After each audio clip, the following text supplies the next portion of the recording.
Welcome to the PharmaVOICE 100 one-on-one video series with Karen Groen. Hi, Ed. Thanks so much for joining us for our one-on-one conversations for the Celebration Marathon. Thank you for having me. I'm excited to be here. It's our pleasure. Ed, we go a long way back, and I know you have a unique perspective on agency culture. And in fact, you wrote a book about it called More Than a Number, The Power of Empathy and Philanthropy in Driving Ad Agency Performance. And you did this in conjunction with Forbes Books. Can you tell me what inspired you to write the book? Sure. So I was approached a couple of years ago by the Forbes people and asked me, they had seen that we had been growing pretty substantially, and they sort of asked what's our secret sauce.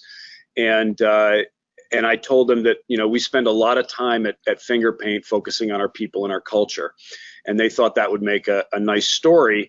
I didn't realize how long it would take or how much work it was to write even a relatively short book. It was the first one I'd ever written. But it was a really fun exercise for me.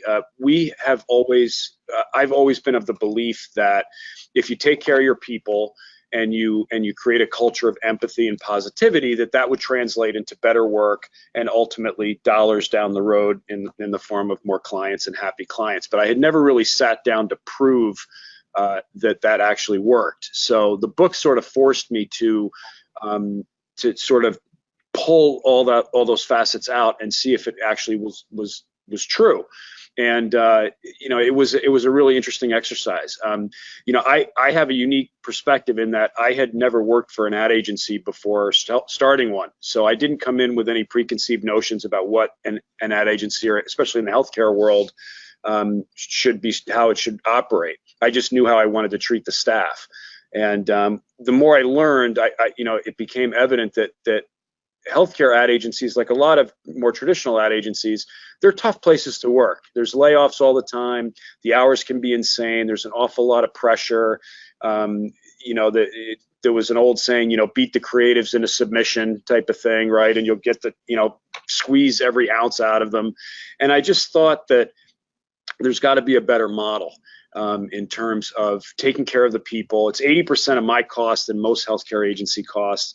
Right. So, I wanted to sort of nurture that asset and make sure that we were doing everything we could to create a really positive culture and environment for them to flourish.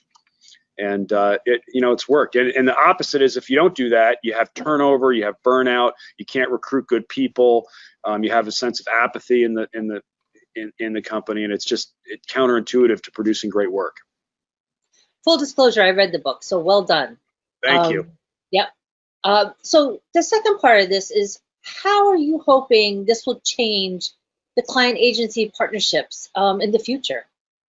Yeah, I always thought, and a lot of people I think agree, that the way of picking an ad agency in our space is pretty bizarre, right? You go through sort of this very scripted pitch structure.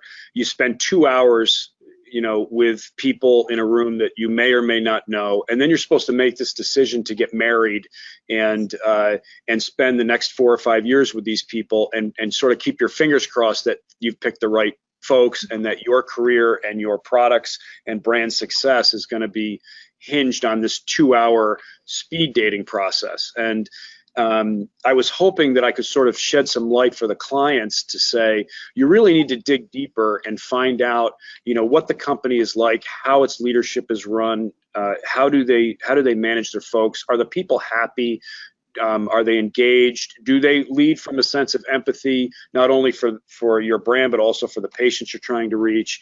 I think that it's important for clients to understand that. Otherwise, you're going to pick a company based on a 2-hour pitch meeting, and you may not know that the creative director wants to leave because he can't stand his boss.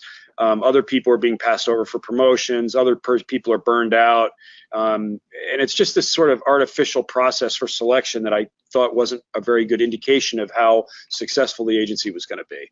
And I think, especially in our world in healthcare, you've got to have that sense of, are they good people? Are they ethical, hardworking? Do they have empathy?